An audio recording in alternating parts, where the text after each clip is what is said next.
복되고 귀한 아침입니다. 우리 사랑하는 성도님들에게도 하나님의 은혜가 넘치는 그런 하루가 되시기를 주님의 이름으로 축원합니다. 오늘 말씀은 4월 28일 화요일 본문 말씀 같이 읽어보도록 하겠습니다.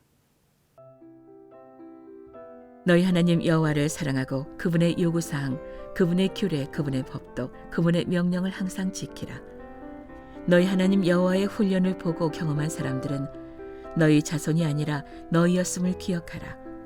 그분의 위엄과 그분의 강한 손과 그분의 쭉 뻗친 팔과 그분이 베푸신 기적들과 이집트 왕 바로와 그 온 나라에 행하신 일들과 여호와께서 이집트 군대와 그 말들과 전차들의 하신 일, 곧 그들이 너희를 쫓아왔을 때 그분이 홍해를 어떻게 가르셨는지, 그리고 여호와께서 그들을 오늘에 이르기까지 멸망시키신 일을 기억하라. 너희 자녀들은 너희가 이곳에 도착할 때까지 여호와께서 너희를 위해 광야에서 하셨던 일과 그분이 루벤 사람 엘리압의 아들들인 다단과 아비람에게 하신 일과 땅이 온 이스라엘 앞에서 입을 열어 그들과 그 식구들과 그 장막들과 그들에게 속한 모든 살아있는 것을 삼켜버린 일을 알지 못한다. 오직 여호와께서 하신 이 모든 엄청난 일들을 본 것은 너희다. 그러므로 내가 오늘 너희에게 주는 모든 명령들을 지키라. 그러면 너희가 힘을 얻어 요단강을 건너가 얻게 될 그 땅으로 들어가 차지할 것이며, 여호와께서 너희 조상들에게 맹세해 그들과 그들 자손들에게 주겠다고 하신 그 젖과 꿀이 흐르는 땅에서 오래도록 살 수 있을 것이다. 너희가 들어가 빼앗을 그 땅은 너희가 나온 이집트 땅, 곧 너희가 채소밭에 씨를 뿌리고 발로 물을 대야 했던 그 땅과는 다르다. 너희가 요단강을 건너 차지하게 될 그 땅은 하늘에서 내리는 비를 머금는 산들과 골짜기들의 땅이다. 너희 하나님 여호와께서 돌보시는 땅이다. 너희 하나님 여호와의 눈이 한 해가 시작할 때부터 끝날 무렵까지 그 땅 위에 있다. 오늘 본문 말씀도 읽어보면 계속 동일한 내용이 반복되는 느낌이 듭니다. 사실 이 내용들이 이렇게 반복되다 보니까 묵상하는 사람들 입장에서는 쉽지 않을 수 있죠. 그럼에도 불구하고 모세가 이제 자신이 이스라엘 민족을 떠나는 그 날짜를 대략 알고 있기 때문에 그의 마음에는 이 간절함이 있었을 것 같습니다. 그들이 꼭 하나님의 말씀을 붙잡고 하나님이 원하시는 대로 살기를 원하는 마음이 있었을 것 같습니다. 모세에게는 이것이 너무나 중요했고, 또 그가 40년 이상 바라본 이 사람들, 이스라엘 백성들의 모습을 보니까 이 불순종의 습관, 이 죄의 습관이 너무나 강력하기 때문에 모세는 계속 반복적으로 그냥 또 똑같은 말 또 하고 또 하고 이런 모습이 보입니다. 그럼에도 불구하고 모세가 오늘 우리에게 강하게 반복적으로 요청하는 말씀 한두 가지만 같이 먼저 보도록 하겠습니다. 먼저 8절, 9절 말씀인데요. 한번 같이 읽어보겠습니다. 그러므로 내가 오늘 너희에게 주는 모든 명령들을 지키라. 그러면 너희가 힘을 얻어 요단강을 건너가 얻게 될 그 땅으로 들어가 차지할 것이며, 여호와께서 너희 조상들에게 맹세해 그들과 그들 자손들에게 주겠다고 하신 그 젖과 꿀이 흐르는 땅에서 오래도록 살 수 있을 것이다. 모세가 먼저 이야기하는 것 중에 하나가요, 가나안 땅에 들어가는 것을 설명하고 있습니다. 가나안 땅에 들어가는 것이 축복이기도 하지만 한편으로 걱정되는 게 있죠. 왜냐하면 환경이 바뀝니다. 가나안 땅에 들어가면요, 당장 만나와 메추라기가 멈춥니다. 그리고 또 그 땅에서 나는 소출을 먹어야 되는데 이스라엘 백성들에게는 그것도 낯선 것이지만 더 큰 것은 모세가 없다는 거죠. 모세가 없고 모세가 없는 상태에서 자신들이 새로운 것들을 경험해야 된다는 것, 사실 그것은 기대와 흥분이 될 수도 있지만 또 한편으로는 두려움이고 또 한편으로는 걱정이 될 수 있습니다. 우리의 인생 가운데도 이런 일들이 있지 않습니까? 갑작스러운 어떤 상황과 형편 속에서 변화가 있는데 그 변화에 긴장과 흥분도 될 수 있겠지만 한편으로는 두려움이 찾아올 수도 있겠지요.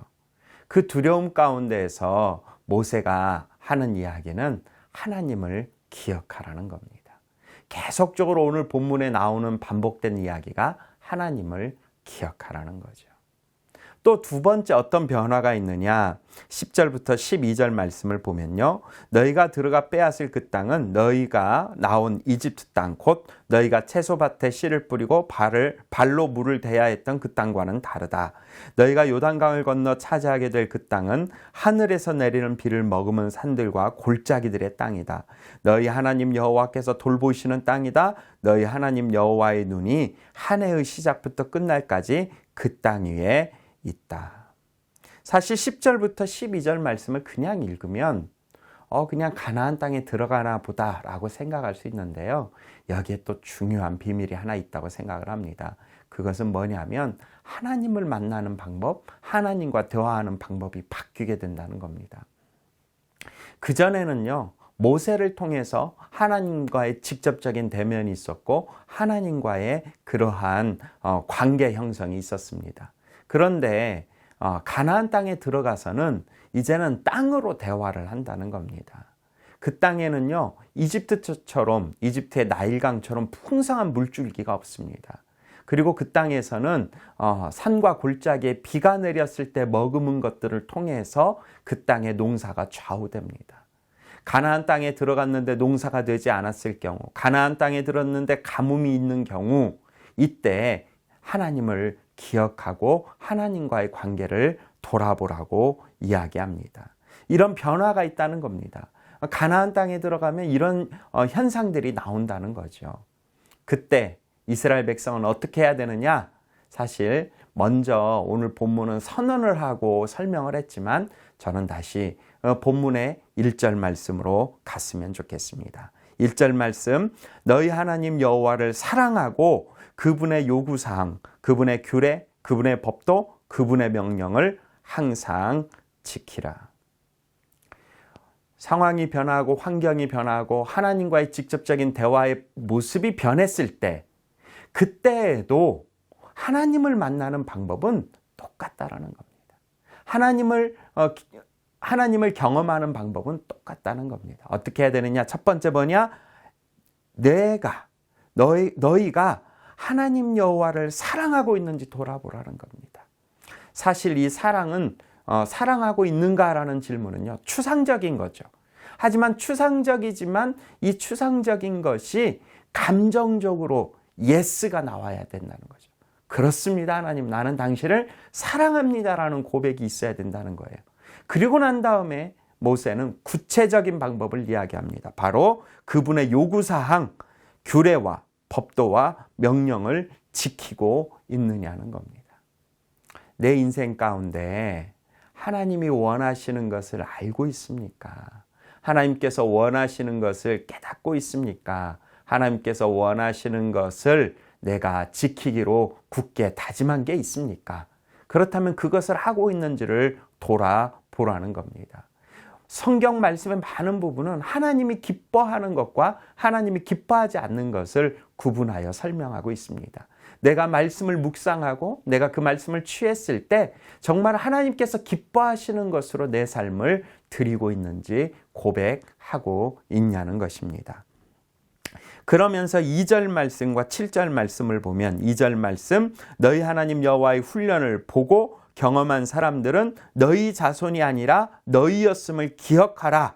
그리고 7절 말씀, 오직 여호와께서 하신 이 모든 엄청난 일들을 본 것은 너희다 라고 선언하고 있습니다. 무슨 말이냐? 하나님을 구주로 고백하고 하나님을 나의 하나님, 나의 여호와로 고백하는 것은 아직 너희 자손들, 너희 자녀들이 아니라 바로 너의 고백이 있어야 된다는 겁니다.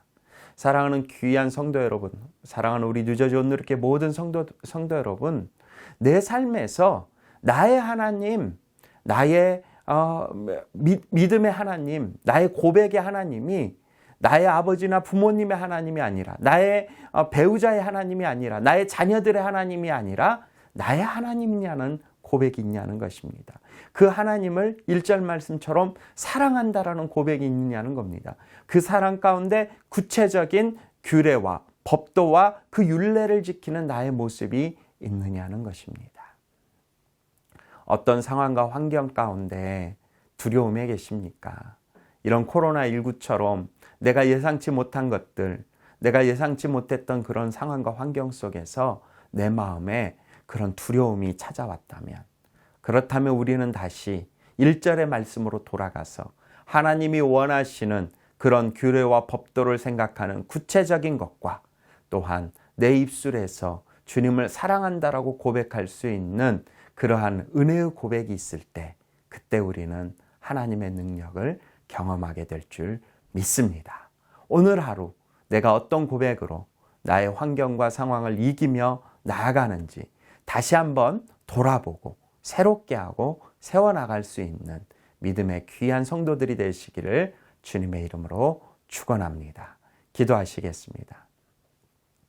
사랑의 하나님, 오늘 주님 앞에 고백하며 기도하오니 하나님 아버지, 상황과 형편과 상관없이, 주님을 만나는 방법이 바뀌었다 해도 상관없이 내가 주님을 사랑하고 있는지 고백할 수 있는 믿음이 있는지를 돌아보게 해주시고, 주님이 기뻐하시는 그런 규례와 율법과 약속에 붙들림 받아 살아가고 있는지를 돌이켜보게 하여 주시옵소서. 그 모든 돌이킴과 그 기억 속에 주님을 사랑하고 있음을 담대히 외칠 수 있고, 주님의 기뻐하시는 것을 앞으로도 더 굳게 붙잡고 살아가기로 다짐할 수 있는 믿음의 늦어지 오늘께 모든 성도들이 되도록 역사하여 주시옵소서. 그렇게 인도하시고 세우실 주님께 감사드리며 예수 그리스도의 이름으로 기도하옵나이다. 아멘.